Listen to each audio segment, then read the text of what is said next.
playHarden feeds Capela for Monster Slam. 0-19, James Harden and Clint Capela convert on a give-and-go in the second quarter. 0-19, 2:44 a.m. ETSALT Lake City, Joe Ingles hit a three-pointer on the Utah Jazz's opening possession, and the roof of Vivint Smart Home Arena did a pump fake. Noise was already hitting a level probably medically unsafe for the 19,911 in attendance, and it was only the beginning of what was set to be a raucous, intense night. Then Clint Capela answered with a smooth lefty hook, Trevor Ariza banged home a right corner three, and PJ Tucker splashed one from the opposite corner a few seconds later.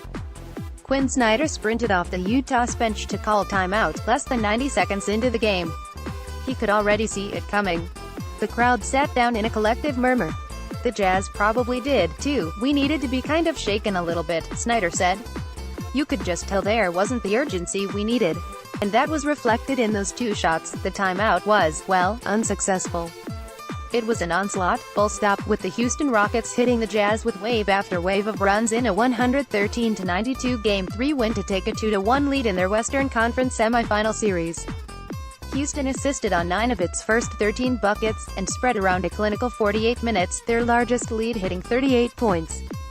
The offense was simple and sharp, the defense was suffocating. The Jazz were helpless against the balance of the Rockets. No guarantees, Rockets coach Mike D'Antoni said pre-game, but I think they got our attention and smacked us good. In Game 2, James Harden had a double-double in points and assists by the end of the third quarter. Andrew D. Bernstein, NBA Getty. If Game 2 was a wake-up call, consider the Rockets woke. They raised their level, is what happened, Snyder said. We weren't able to get some of the things that we got.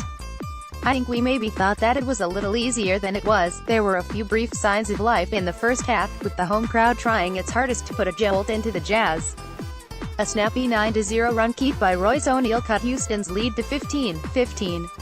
With 6:01 left in the second quarter, and the arena was vibrating again with noise. But these Rockets are ruthless. Any minor push by the Jazz was met with a full shoulder charge, barraging them with threes and downhill rim attacks. A Rudy Gobert dunked the deficit to 18, and the crowd roared, only for the Rockets to follow with a 14-2 run, taking a 30-point lead into halftime. Quite frankly, it was just mean. We made a lot of adjustments, D'Antoni said with a laugh.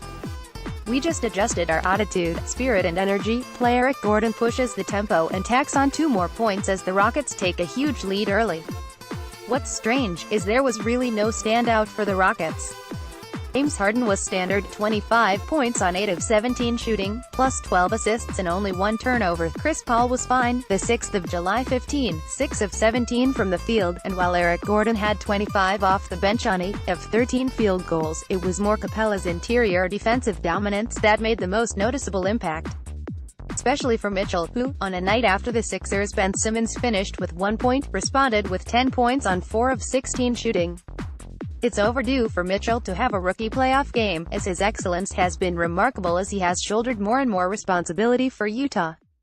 The coincidence of it coming a night after Simmons is some kind of weird cosmic rookie equilibrium. The Rockets made a clever pick-and-roll adjustment to counter Utah's slipping move from Game 2, and once the early pass wasn't there for Mitchell, he struggled attacking the paint. Mitchell took a couple bad early shots, and never got any kind of rhythm.